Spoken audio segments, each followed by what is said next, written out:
What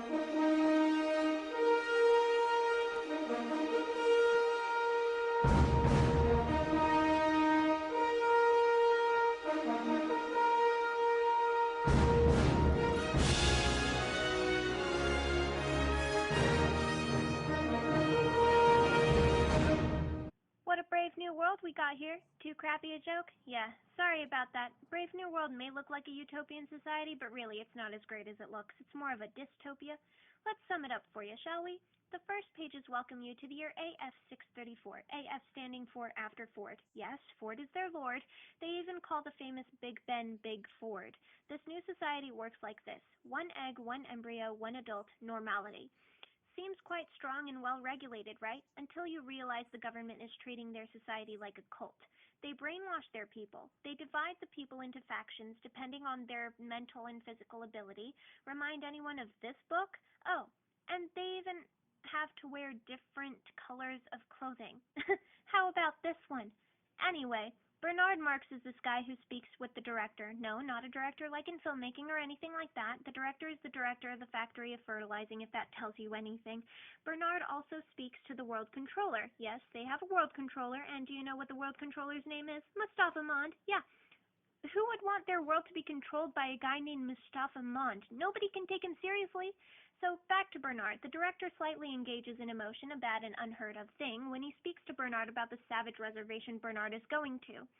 The director says he lost this girl, Linda, he brought to the reservation a while back. The director is clearly emotional about it, but refuses to admit it because nobody knows what emotion is anyway.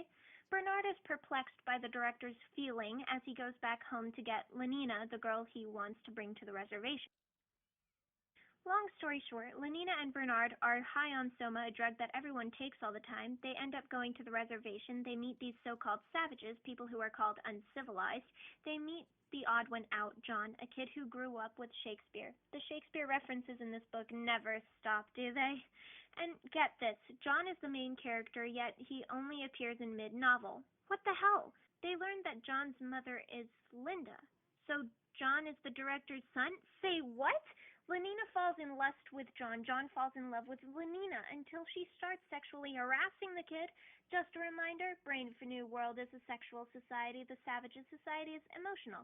Linda is dying of old age, something unheard of, and John has to go to the hospital to be with her. Linda dies, John cries. The kids running around are deeply confused because they don't know death is a bad thing because they don't have emotional attachment.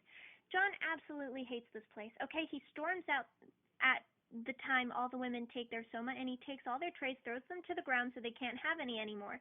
This becomes a riot. Bernard is mad about this. Later, John is locked up in his room, depressed, as Bernard asks him to come out from the other side of the door. They end up going to the event, kind of like a red carpet thing, lights flashing, cameras in their faces. John is whipping himself, and everyone thinks it's awesome and that it's just for show. The next day, they find out John commits. Oops, sorry, no spoilers. Now for some details. Brave New World is a society that clearly treats sex and drugs very casually on a simple day-to-day basis. They chug soma, a drug that sends your mind into a parallel universe. Oh, no wonder all the people in this land are totally messed up and constantly out of it. They also sing cult like songs such as Orgy Porgy. What the f? That's right, Orgy Porgy. It's exactly what it sounds like. As we said earlier, Huxley, the author, introduces the main character in mid-novel. His name is John, most simple name in the world. And he ends up John in the end. I mean, what kind of protagonist is that? Oh my Fordness, stop with the philosophical questions already. Brave New World, starring Mustafa Mond, played by Spock. The famous Peter Gallagher, obviously. Rhea Kilstate, Raya Kilsteit, Kylstead.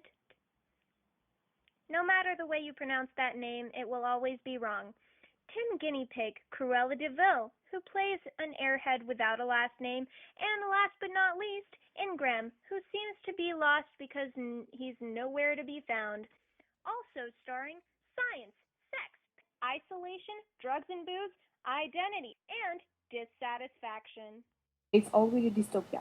What do you think? Watch the movie, read the book, and you might think very different about the world today.